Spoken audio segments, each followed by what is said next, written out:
अंधेरी रात और आखिरी बस। राजेश गांव का एक साधारण युवक था। परिवार की हालत ठीक नहीं थी, इसलिए वह नौकरी की तलाश में शहर जाना चाहता था।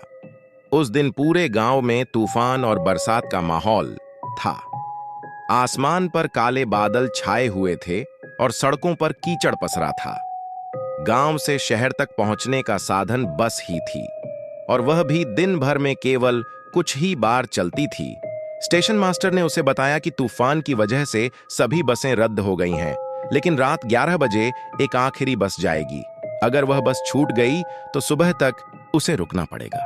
राजेश ने ठान लिया कि चाहे कुछ भी हो, वह उस आखिरी बस से ही जाएगा। ठीक 11 बजे एक पुरानी और जर्जर सी बस स्टेशन पर आकर रुकी। उसके ऊपर जंग लगा हुआ था और पेंट उखड़ा हुआ। बोर्ड पर लिखा था सिटी सर्विस नाइट ट्रिप।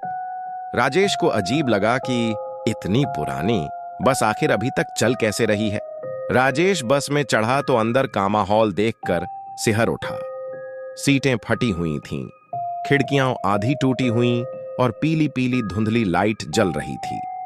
यात्रियों को देखकर भी अजीब लगा। एक कोने में सफेद साड़ी में बैठी बुजुर्ग औरत चुपचाप खिड़की के बाहर देख रही थी। एक आदमी अखबार से पूरा चेहरा ढक के बैठा था, जैसे किसी से अपना चेहरा छुपाना चाहता हो। दो छोटे बच्चे एकदम चुपचाप खिड़की से बाहर अंधेरे को ताक रहे थे।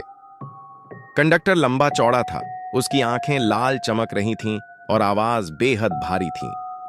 राजेश ने सोचा शायद यह सब उसकी थकान का असर है।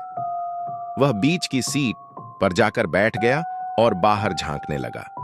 बस धीरे धीरे गांव से बाहर सुनसान सड़क पर निकल गई। रात गहरी होती जा रही थी। बाहर सड़क पर सिर्फ पेड़ों की परछाइयां और अंधेरा फैला था। बस में अजीब सा सन्नाटा था। न कोई यात्री बोल रहा था, न हंस रहा था, न खांस रहा था। राजेश ने सोचा कि इतनी लंबी यात्रा में सब लोग इतने चुप क्यों हैं। तभी उसे लगा कि सामने बैठे बच्चे उसकी तरफ देख रहे हैं। उसने पलटकर देखा तो बच्चे एकदम स्थिर बैठे थे, लेकिन उनकी आंखों में चमक थी, जैसे अंधेरे में आग की लौ। राजेश का दिल जोर जोर से धड़कने लगा।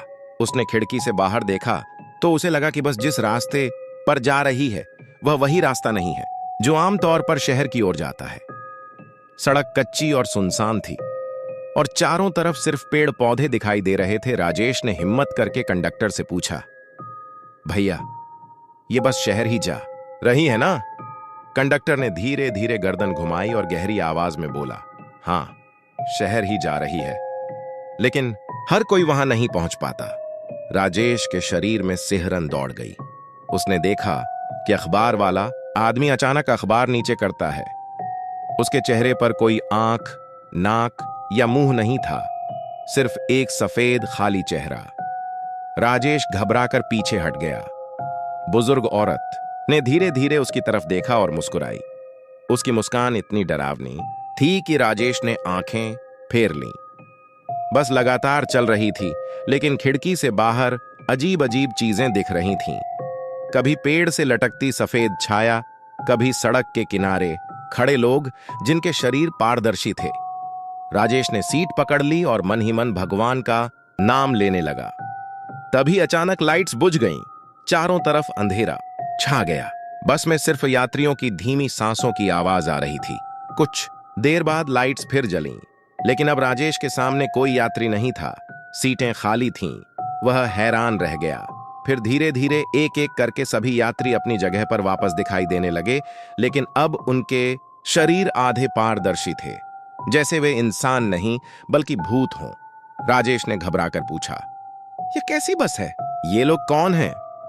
कंडक्टर ने धीरे से उसकी ओर देखा और कहा, यह बस उन लोगों की है जो कभी शहर नहीं पहुंच पाए। हर रात यह बस निकलती है और नए यात्री ढूंढती है।